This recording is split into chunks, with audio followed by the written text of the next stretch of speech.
gentlemen, welcome into the B Team Podcast. As always, they are live on the Jackrabbit Illustrated Facebook and Twitter. We are also live on the FCS Fans Nation YouTube for the fans, by the fans. Beyond that, you can catch the show if you don't catch it live anywhere you get your favorite podcast, Apple Podcasts, Spotify, and everywhere in between. As always, the B Team is brought to you by our title sponsor, Kubota Dealers of South Dakota.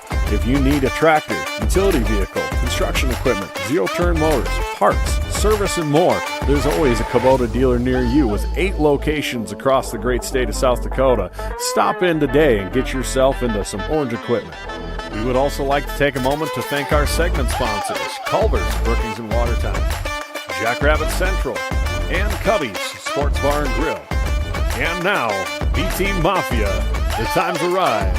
Here's Ben, Chad, and Brendan.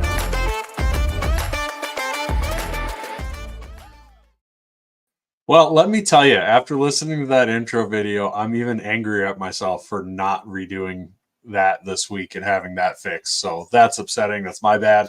We're also, yeah, we did. I did. Did I?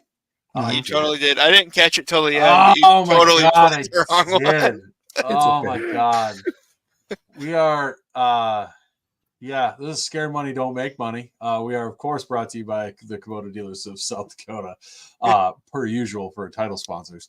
But our show sponsor, naturally, is Cubby's Sports Bar and Grill of Brookings, South Dakota, the best sports bar around in the entire state, if you ask me. I haven't found one in Minnesota that I liked any better either, so I'm going to just claim the whole upper Midwest because nobody could prove me wrong, or decisively. So Cubby Sports Bar and Grill, go down there for Chiswick beer and all that happy stuff. And of course, our other segment sponsor is Blue Tide Car Wash. Go big, go Blue Tide. Get your car washed there, but we'll talk about them when that time comes around. But since I completely botched everything, this is not the B Team. This is Scared Money, Don't Make Money. Should I start that intro now? Should we do that intro now? No, I think we're good. We won't meet Ben's time quota if we don't. So we got to get going. Ben's time quota that he causes problems with. Kevin's in first, so yeah. Take the Bobcats and get 28 points. You have a bye week than a cupcake team, so they're going to beat Maine soundly. You better beat Maine soundly. They're not good. But I got bad news for you there, Bobby Hawks Burner. Your offense did not impress, and I'm not going to spoil that, but you'd have to catch me first anyways. But we'll see. That's way down the line of game picks, but yeah. This is gonna get people all mad. I love it. Yes, we do have a lot to go through, so let's go ahead and recap last week. I will tell you that the Kenkel model went off. Dominant. Went 9-2. Alex went 7-4, and look at that humble little smirk he's got on his face. What do you want me to do? Myself and Brendan went 6-5, so we're not too far behind, but we are already lagging. We'll have to see if we can make up some ground. Long season. As far as the games go, USD did not cover the spread against Northern State. They won 45-3. Villanova did cover 24-17 over Youngstown State. Purdue blasted Indiana State 49-0. Northern Iowa 35-7. They covered. Montana did not cover against Missouri State. They hung in there. Missouri State only lost 29-24. That's a pretty impressive game for them. I don't know. Is it impressive for Missouri State or sad for Montana? Which one? Well, I mean, we talked about that, right? We talked about how Montana, when they don't have a quarterback they're set on at the beginning of the year, that's been proven already, they tend to struggle on offense, and they were playing the quarterback in and out game again. So it was a combination of that, and Missouri State's offensive talent finally showed up a little bit like it has supposedly been going to for the last 2 years. Yeah. Yep. I seem grizzled. I don't even know what that term means. Grizzled, disheveled. Maybe he's thinking more disheveled. Grizzled. Gristly. You're normally very clean on the show, but I did just get done prepping in the patio for the pour tomorrow, which I'm excited about. Brendan's maybe going to come help me with that, so I appreciate that if he does come. Let's move on here. Missouri whooped up on Murray State and covered 51-0. UND at least covered. They lost to Iowa State 21-3. That was a weird game. Southern Illinois with not a very good showing against BYU. They lost 41-13. That was shocking a little bit too. Yeah. I only caught bits and pieces. I put that shameless plug. Scared money don't make money. This is Scared Money Don't Make Money. MVFC by the numbers dropped on the blog today, and I wrote about that. How SIU's offense just was clunky, and their best play was a DJ Williams quarterback scramble. They could do that for about 5-6 yards a pop, and they could do nothing else. I mean, BYU is obviously a very good FBS team, but a little concerning right off the jump. Mm-hmm. Well, we'll get to the other Illinois team that let me down. Let me down. The next game, is Illinois State. They lost to Iowa 40-0, which credit to me. That's what I called. Oh, blow me. The crazy part was it was 6-0 at half. I was going to say, I bet you were sweating your ass off at halftime because I was feeling really good at halftime. No, I was sweating my ass off in the stands down in Oklahoma because it was so hot. Yeah, that once the clouds burned off down there, man, it got hot. Zach, for the record, if you listen to any of his stuff, which you should, he has very much been out on SIU this year, so he did call that. All right, good call. Good call. Mm-hmm. And I expect nothing less, honestly, from Mr. McKinnell. So, Chad, let you know if I need help. I will. I appreciate that. He's picking mid-afternoon to do this, by the way, Chad. So just so you're aware. It should be shady by that time in the back. Well, no, it's more that it's mid-afternoon on a work day. Oh, well, yeah. Well, the concrete truck doesn't want to come after hours, so he can want all he wants. You're paying him. They were upset that I was doing it on a Friday afternoon. $1, not using Quickcrete, using real concrete over here. Well, it's 4 yards, so I didn't really want to mix that much Quickcrete. Yeah. Well, and then, as long as this hospital in Omaha can wait for a little bit, I'll be there. So sounds good. Unrelated to anything. Back to the games. Colorado and NDSU. That was a pretty entertaining game. Came down to the end. For some, what in the world was Colorado doing? I honestly wish they would have lost. Did you they hear deserved what to lose with how they did. What happened? No. So their offensive coordinator actually sent in a run play, and Shador saw he had a one-on-one and hot routed to a go.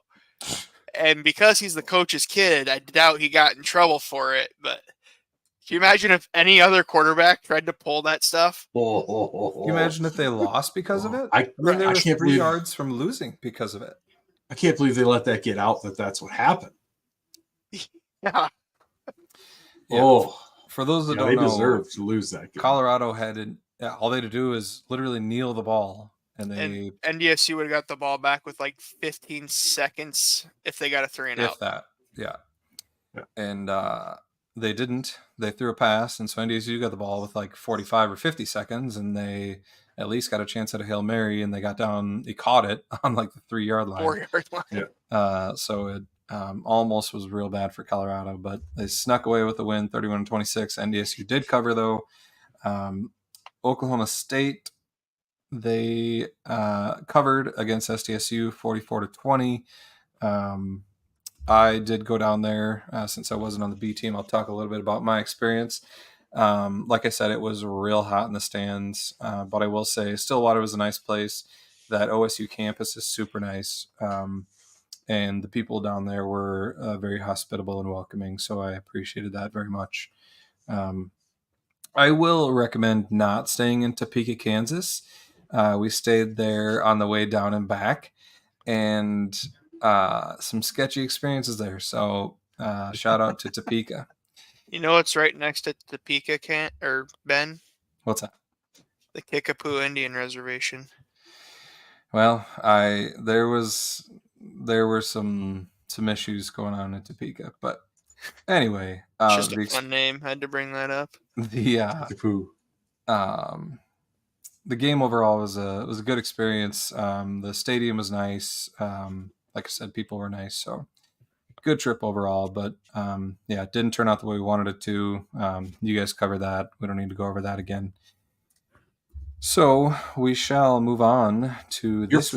You're 40 now, right? Because you missed because it was your birthday. Yeah, I did miss my 37th birthday. Thank you very much. Even though I'm looking grizzled, and as Kevin said, chislicked, which I kind of like that. That's now a verb. That's going to be a thing. Anyway, let's. I might use it differently. To this week's games. No, not going to say it. Your kids watch this show. We had to use Reddit. All three of our kids watch the show. Mine doesn't know. We had to use Reddit's lines since for some reason the sports books didn't feel like putting out lines this week for the FCS games yet, which I'm surprised that even the FCS games didn't have lines out. Yeah, that was odd. Real surprising. Yeah. I don't know if they got whooped week one and they're waiting a little longer to put out lines this week or what, but anyway, we use Reddit's lines. They use some form of model. I don't know. It's probably not as good as a Kenkel model, but since the Kenkel model is picking, we didn't want to use the Kenkel model spreads. Right. This will make it interesting to see what the Kenkel model can do against the Reddit model. Let's go ahead and get into it.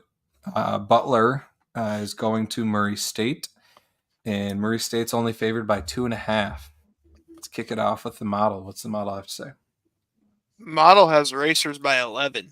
So the model is going to take the Racers big time. And for my personal pick, I will agree. Ugly for Murray State last week, but I don't know what you expected differently. They are a bad Valley team going against a college football playoff contender. That's how that was going to go.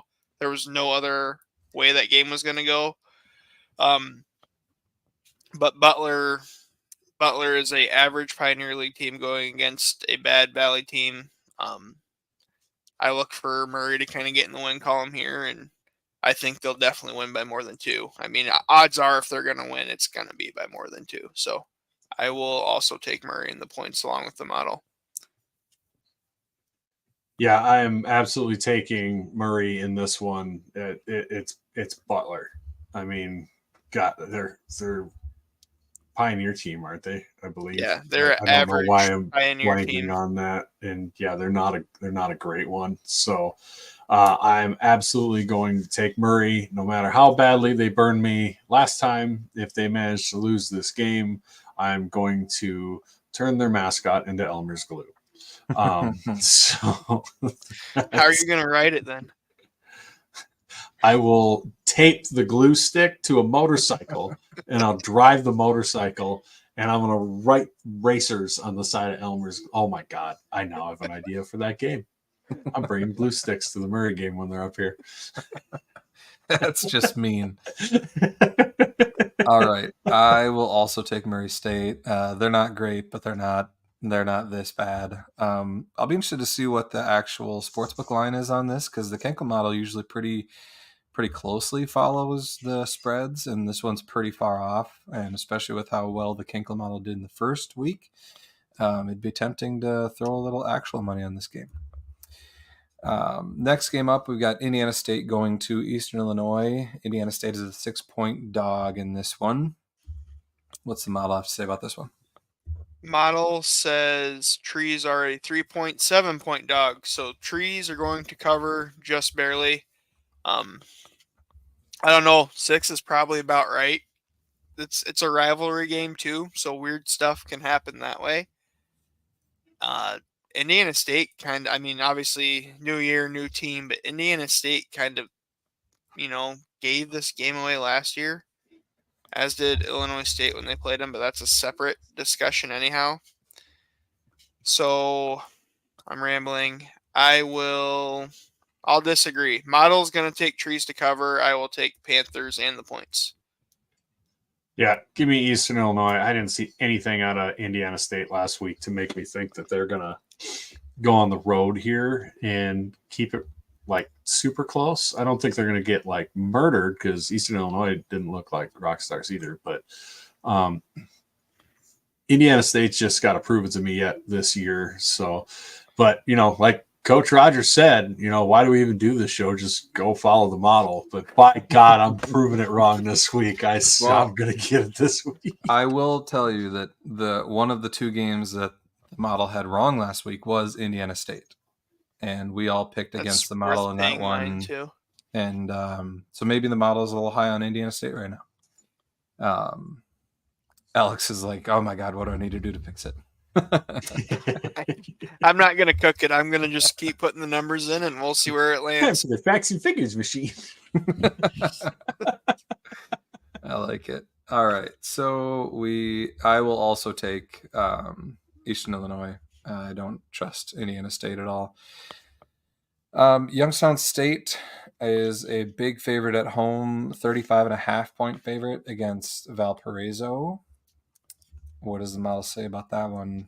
Valparaiso got beat up by UNI last week, 35-7.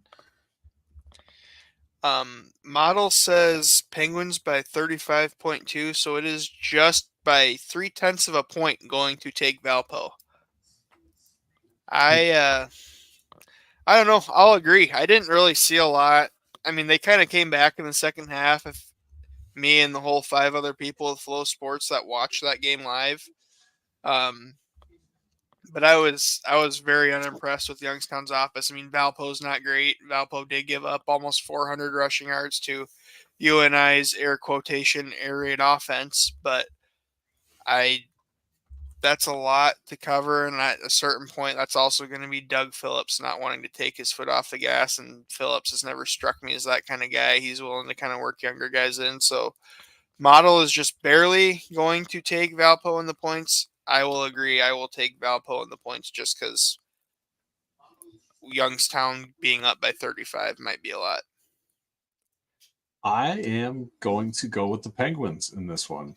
The fact that they showed some life and managed to score some points against Nova on the road, even though it was kind of a backdoor making it look like a competitive game, does give me hope. I think they're going to want to iron some things out and are not going to be afraid to put points up if they can. And I think they'll be capable of doing it. So I'm going to take Youngstown at home, and I'm going to eat a lot of points, just a whole bowl full of them in this game. But I think Youngstown will not have too much trouble with Valpo here. Yeah, Timothy Rosario says, give me YSU extra motivation after the loss. I kind of agree. I mean, they had a real tough game against Villanova, and they looked pretty decent against a good Villanova defense. Also, not that it means anything, but Youngstown State did beat Valpo 52-10 last year, won by 42. So I'm gonna take Youngstown State to win by around 40 and cover that one as well. So Brendan and I are gonna gain a game on Alex in the model on that one. That'll be nice. Coming for you on that. Yeah. We really need to hit ones like this. This is an important game for us. It's a long season. We got to play the long game here. This has happened before. Any games when we're both opposite of Alex in the model, I think we really need to. Come on, Penguins, do it for us. See, last year I think I won, and I ended up being roughly like 20 games over 500 or so on the season. So. Valpo? No. On my picks last year. I think it was more like 10 or 15, but Ben 10 was or 15. Right at 500. Even better. If I can be over 500 every week by one game over the course of a season, I get you there. It's a pretty good record. So I'm just trying to be one game over 500. I'm not trying to do too much here. 67 and 52 last year. That was impressive. Yeah, I'm basically trying to be the Milwaukee Brewers. Just never lose, never get swept in a series and win most of the series. That's the way to victory here. There you go.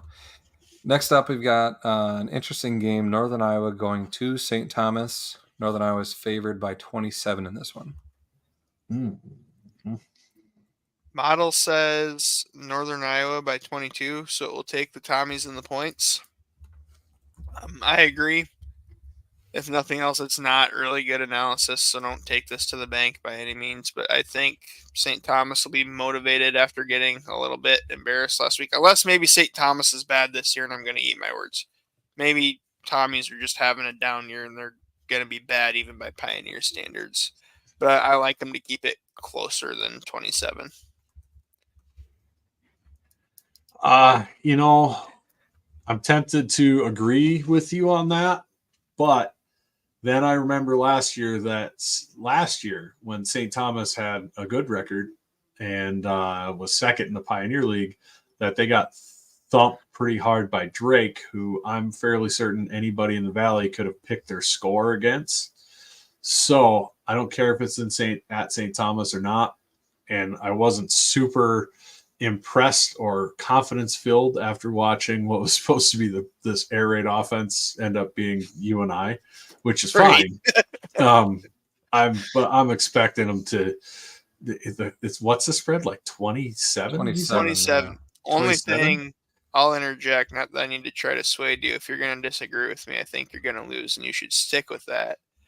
But UNI only beat Valpo by 28 at home, and I do think St. Thomas is better than Valpo.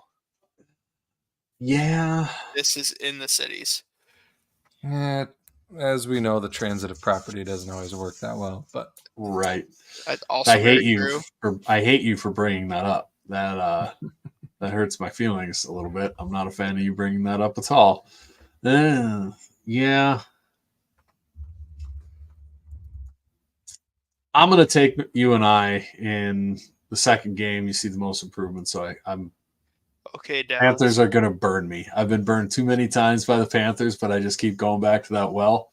So, go ahead and give me UNI to cover.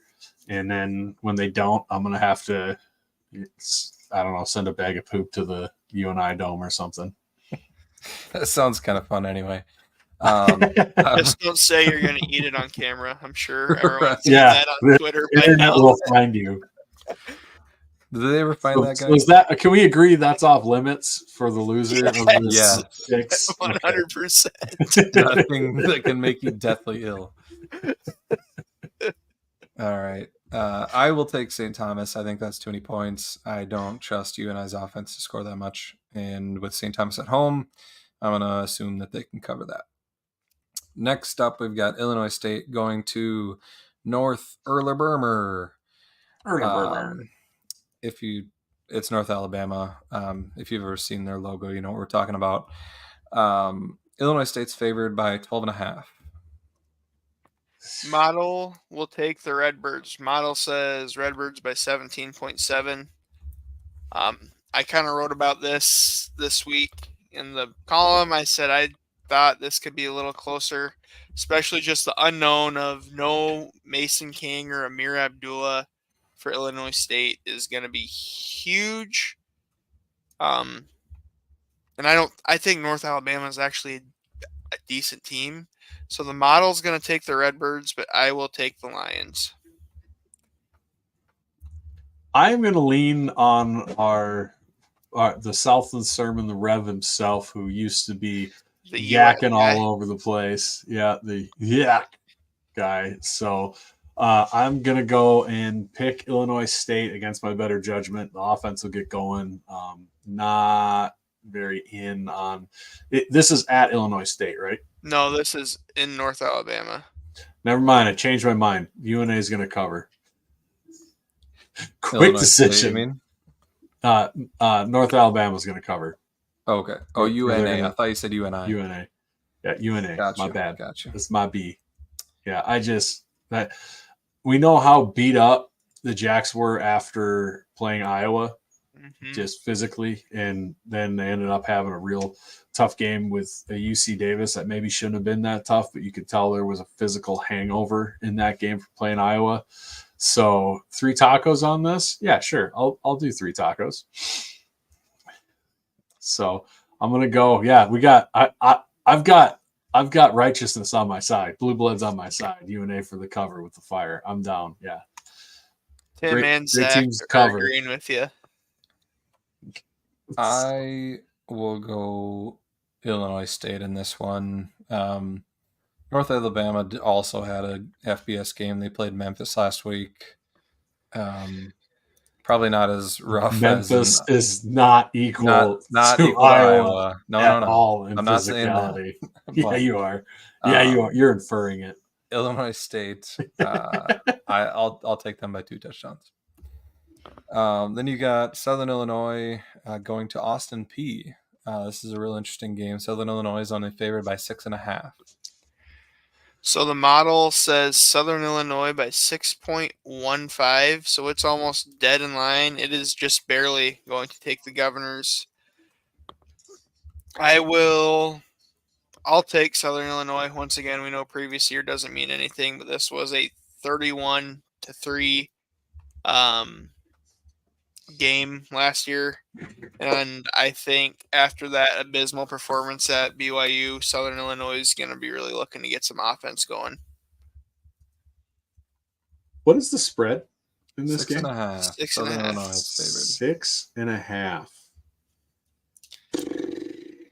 That's the other thing is like, yeah, Southern Illinois will win by a touchdown. I think they win by a touchdown. I'll it's take Southern Illinois.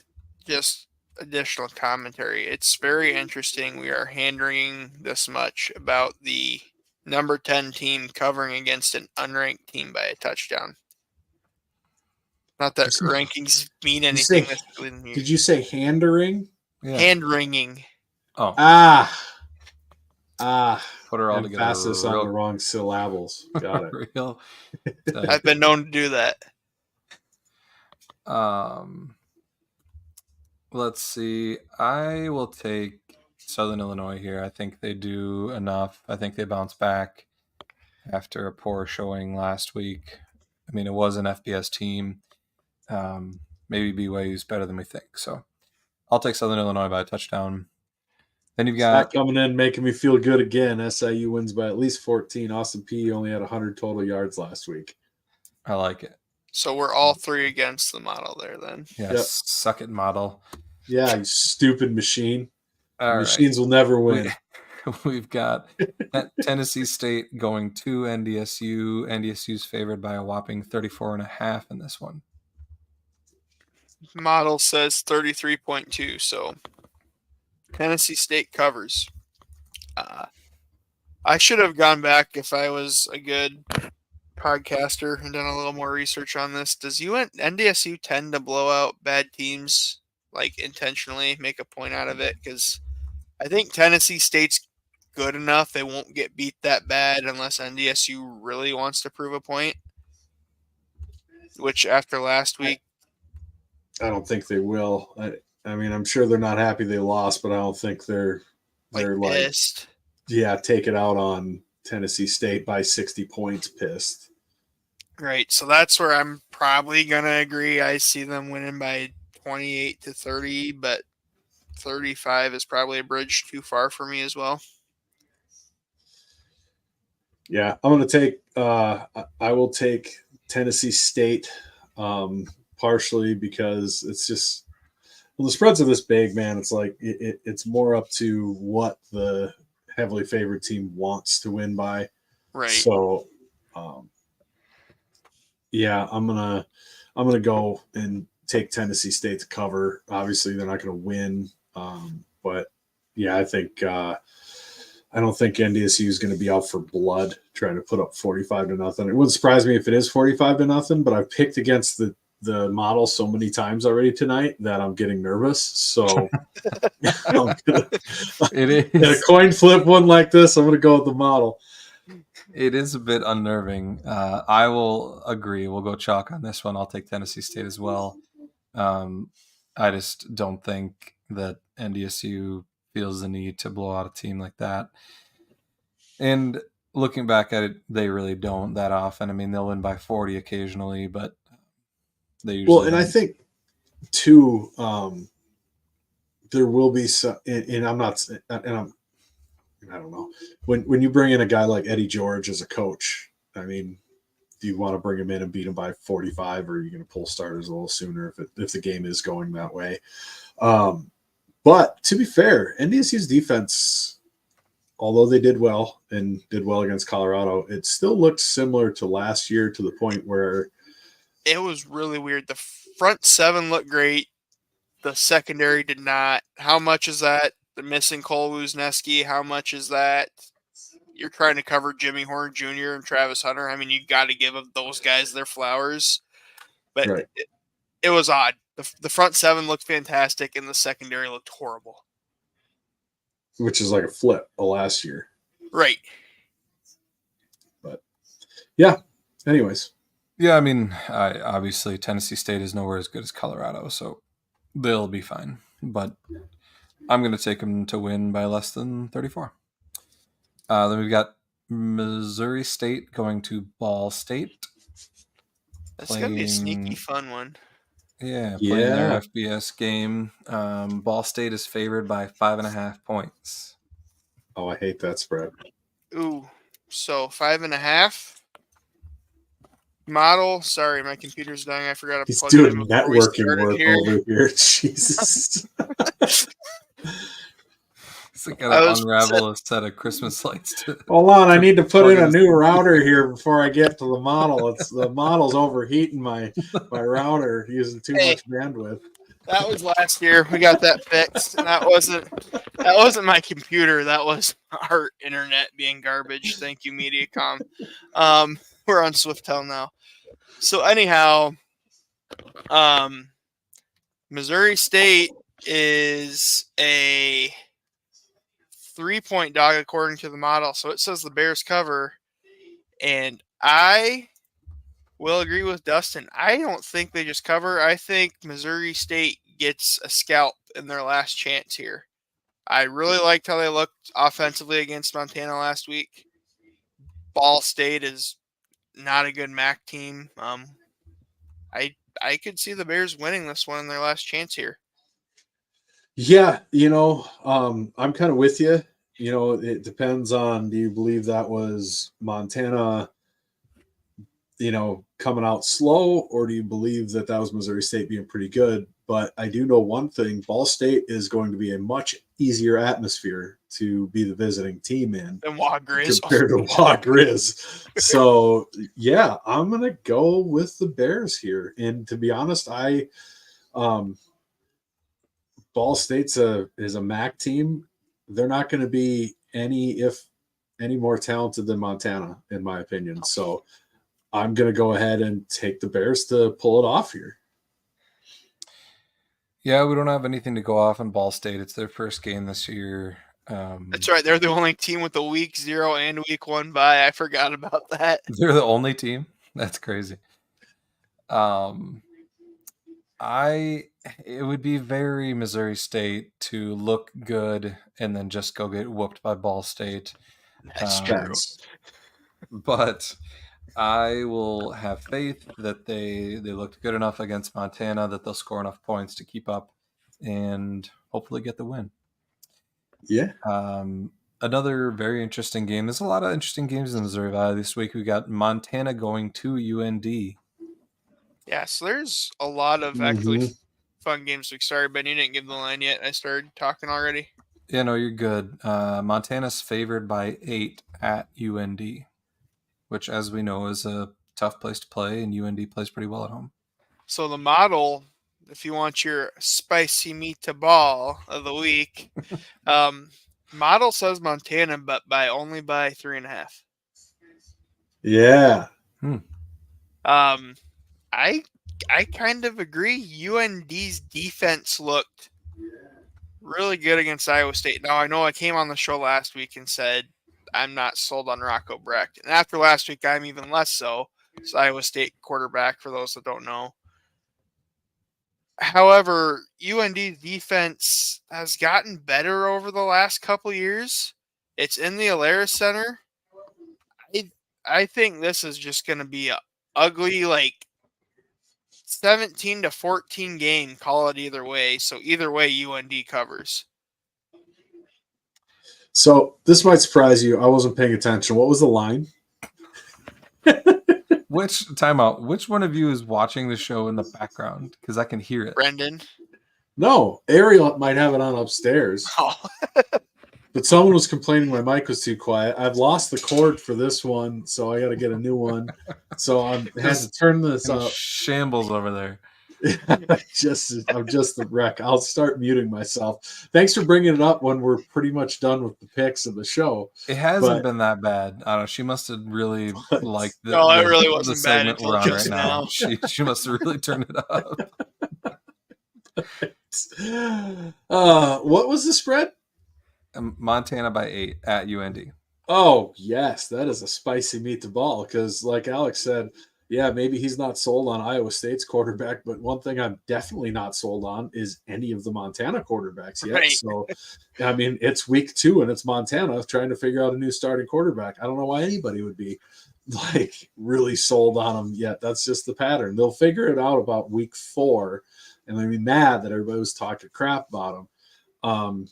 But that, and it's just at the Lara Center. If this was in Montana, absolutely. I'd probably take Montana plus 10. But in the Alara Center, and this is what really bothers me. In my head, I've been dead certain that UND is going to be a mess all year.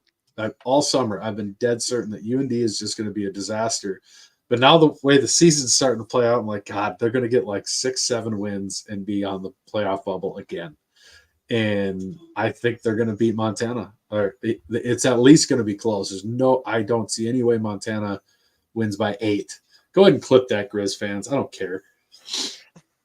But I don't see them winning by 8 in the Fox Nest. So just in Montana, historically, too, has been a different team away from Wild Grizz. Why wouldn't you be? Wild Grizz is incredible. So, yeah, I'm taking the Fockers to the bank. I might actually go sprinkle some money on that if I have time and get down to somewhere with a line. Yeah, that one. And what was the other one we were talking about? Murray State, maybe? Yeah. Yeah. Mm-hmm. Yeah, I agree. Chris Howard says UND with that spread all day. Tim Rosario does not agree. He says Montana by 10. But, I think... Tim, you silly goose. I think, Ron Lowney says UND is better than the Missouri State, right? You'd think... that's been the prevailing way of the world for the last decade. Not just UND, UND in the Alaris. Right, that's the thing. Like, right, that's a huge factor in this game. Most home field advantages is like 2.5 to 3 points. The Alaris Center seems to be more like 6 or 7 for UND compared to how they play away from it anyway. So yeah, I don't know why. Like, don't get me wrong. It's got a good. It's got a good environment. Like, I'm not saying it's terrible or empty all the time or anything, but like, it's also having been there, not somewhere where you're like, oh God, this is the worst. Like, they get loud. Don't be wrong, but like, it is wild the difference between how they play on the road and in the Lara Center. It's a good crowd, but I think it's also kind of like when Western used to be good, 7-8 years ago. It just sucks to get to, and that wears on you more than. Is it really that different to get to than it is to Brookings? They fly into Fargo, you drive an hour. People fly into Sioux Falls, they drive an hour. Maybe we're underestimating that. I don't know. It's easier getting to Sioux Falls than it is to Fargo, though. Airline wise, I guess most teams are flying private. I never noticed it was that different flying out of either one when I've flown out of there. Sure. You're connected to a hub either way. I think it might have something to do with the fact that it feels like you're playing in a convention center. Like it's it is a weird looking build. I don't think there's any other football stadium that looks like that. But I'll take UND as well. Moving on, we've got USD. Brian, neither team has a QB yet. I was going to say, no, you're not. That's why we think it's going to be close. USD with their chance to get an FBS win. They go to Wisconsin, who didn't look that great last week. Wisconsin is favored by 20 at home, though. So, model says Badgers by 22.3. Wow. which is a lot. Holy, no. And yeah, I don't see it. Can we sit here and confidently say the model's Western drunk? Is that what we're gonna say? that, or can we Western Michigan that much better than USD, if at all? As much as it pains me to say that, Did you slip a decimal point in the wrong spot on this? right? Like, you might want to go back through some of this. I don't see 22 and I don't see 20. Only thing that will maybe make this a little bit more spread out is USD is on the road and they don't do as well on the road. Granted, they had a couple road games they looked good in last year. Southern Illinois was one, but then they also played Indiana State way too close. But with that said, I like the Badgers to win. If you're going to do a single game parlay, go Badgers to win, bet the under total, bet USD spread. That's my can't fail parlay for this game. This game, and this kills me to say this, like, people don't understand how much this kills me to say this because everybody knows my feelings on the team down south, but like, I grew up in Wisconsin, so I'm not a Badgers fan, but they have my sympathies. They're who I cheered for as a kid. So I really hate this. And Wisconsin just is, they've been a struggle on offense for a while now. And this just has all the feelings to me of probably maybe one of the best chances for a P4 scalp for the FCS. Just a team that looked kind of lost and not good in Wisconsin against a bad team who has to play Alabama next week. So I'm sure they're locked in on USD. I'm sure that's their main focus with Alabama next week. I'm sure they're super locked in on the Yotes. Nobody's talking about it. Nobody's going, oh, watch out for USD. They're going to be a tough fight for Wisconsin. I haven't seen that anywhere. You don't even have the FCS pundits, the guys who are in on it. They're and this isn't a knock, just it's not a conversation like it is when NDSU goes play somebody, SDSU goes play somebody. Oh, this is a chance at a scalp, whatever. It just hasn't had that hype, and so they don't have that going on where Wisconsin players are going to be like, oh, we'll focus on this a little more, or they're irritated or whatever. This just has all the hallmarks to me of a game that USD can absolutely come in and win. I really think that they have a good chance of winning. What is the spread at? 20? 20. There's no way they don't cover that. Yeah. No, USD to cover. I'm considering putting money on them to win. I just don't see. I passively pay attention to the Badgers, and I have yet to see anything over the past, 3 years from them. Last 3 years to make it feel like they should be comfortable against any FCS team with the style of ball they play and just how meh they've been over that last while. They don't look like a team that's got it together. I think USD's got a huge opportunity here, and it's going to burn my ass if they win this game because, oh my God, that's all we're going to have to hear about around here for the next until we play them. And I'm going to want to get the teeth in. I'm going to want to punch a puppy, man. It's going to drive me nuts, but I really think they've got a good chance at winning. I mean, they got a chance of winning, and they might. And if they do, I mean, we'll have to see how Wisconsin finishes the season. Wisconsin just hasn't looked great in a while. Well, it's the same thing as how they managed, like, we're the only Dakota school that hasn't beaten the Gophers. Like, that fact annoys me. Yeah. Like UND beat them, USD beat them. We their have first year of being D1, USD beat them.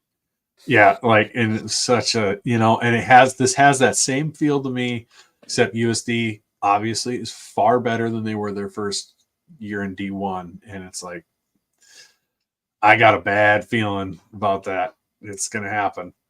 I am going to actually go opposite. I'm gonna agree with the model. I think Wisconsin wakes up after their first poor game. I think they need a get right game before Alabama. I'll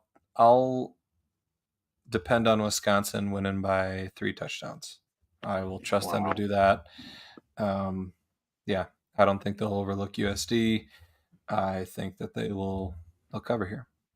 The only things that concerns me before we wrap this game up is Luke Fickle's not off to a great start, and I saw a clip today over lunch where that if you watched that game last Friday night, that fake field goal Western Michigan ran, the reason that worked is because Wisconsin under Fickle has never changed their field goal block. They have literally ran the exact same field goal block. Every field goal, an extra point. The guy that was breaking the clip down is like, I don't know how anyone hasn't tried this sooner. It's clearly wide open, as you saw, and Wisconsin has literally something like 28 out of 30 field goal blocks under Fickle run the same field goal block. Yeah. That's not a hallmark of good coaching. No. No doubt. So we just have our game left, right?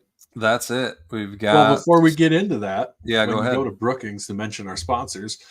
Since I completely flopped the intro video, we'll give them a second shot here for Covey Sports Bar and Grill in Brookings, South Dakota, downtown Brookings. Everybody knows where it is. If you've been to a Jacks game, go there. If you're coming up from Incarnate Word, go there. Go there for some drinks before the game, some lunch, head out tailgating. You know, maybe just take the edge off the hunger there, get some Chislik, all that fun stuff. I'm shaking my desk. I'm so excited, so my background's all wild.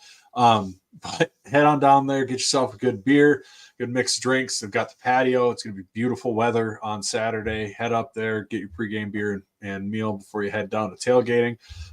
Best place to be. There's going to be, I'm sure, game day and whatever games there are available are going to be on all the 400 TVs they've got in there. So head down to Covey Sports Bar and Grill.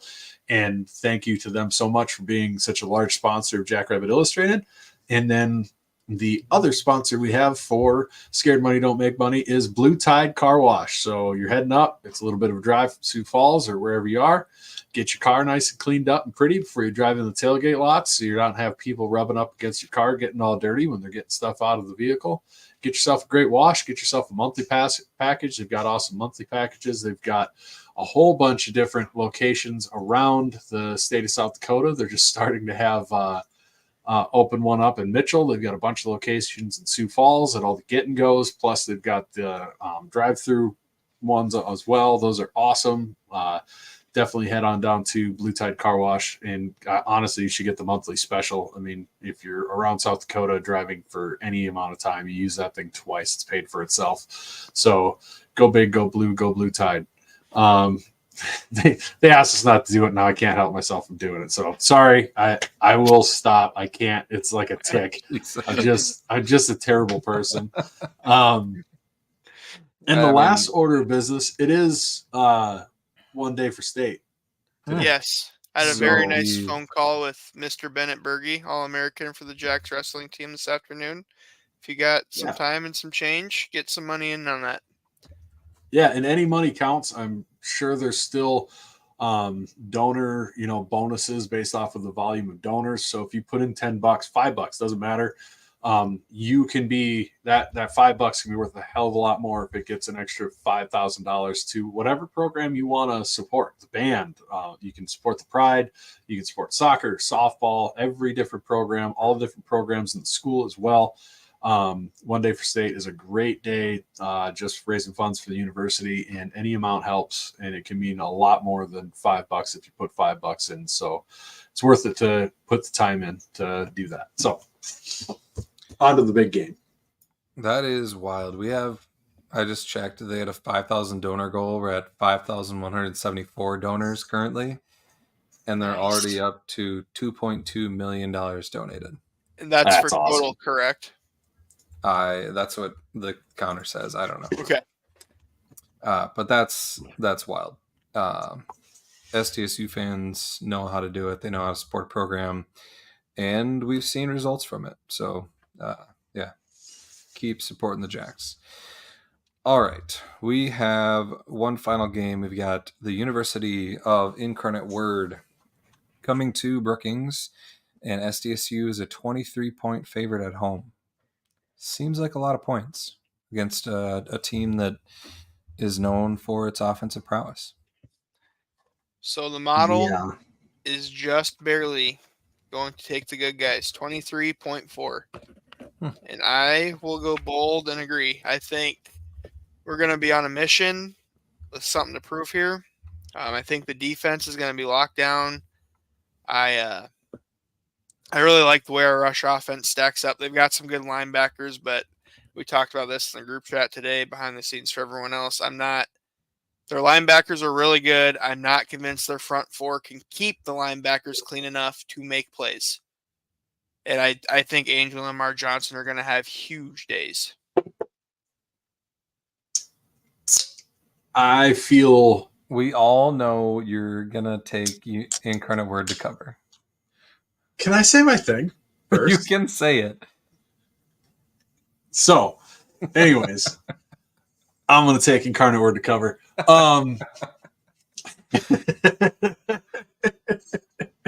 Here's the deal. It's 23. That's just a lot of points, man. And, their offense is potent enough that even say the Jacks do come out, grind them down, all that stuff, that's a big lead to hang on to. Even if, once you get into the second half, if we're up 30 or whatever to cover that, it's real easy to, if we're up 30, probably put in the second stringers. So I can easily see UIW scoring there to backdoor cover on that, let alone if it's a fight in the beginning and they really are coming out to prove a point. I think that can't be overstated how much they're going to be coming in to prove a point for the Southland and having missed out. They see this as a big measuring stick game. I do see the boys coming out playing real well, though. I think it end up being more of a backdoor cover situation than tight all the way through. Just because, first loss this team's had in 2 years, first loss under Jimmy. They're not going to be gentle, I don't think. I think the best case scenario for Incarnate Word would have been for SDSU to manage to pull off the upset against Oklahoma State. If that would have happened, I'd be scared to death of this game because Incarnate Word is more than capable of beating the Jacks if they don't play their best game. I want to be very clear about that. Incarnate Word is very capable of doing that if the Jacks don't play well. But I think everybody's going to be really locked in on this one. I just think it's a backdoor cover for the Birds. Yeah, I am scared of the backdoor cover, but I think SDSU, they're going to be real excited for this game being at home again.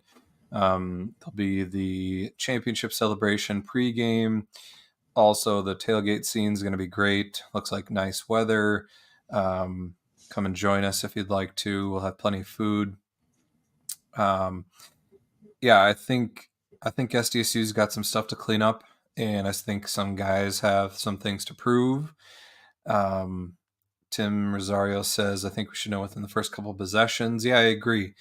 I think it'll be, either SDSU setting the tone and UIW being overwhelmed, or UIW strikes and, we scramble a little bit and have to maybe trade scores for a bit. But I think the defense plays really well. I think we get some pressure. I think that they aren't going to be efficient enough. I think that they won't be able to convert enough third downs to stay on the field long enough. And I think that our offense will wear them down. And I see our offense. Do we see possibly a 50 Butterburger in this game? It would be delicious.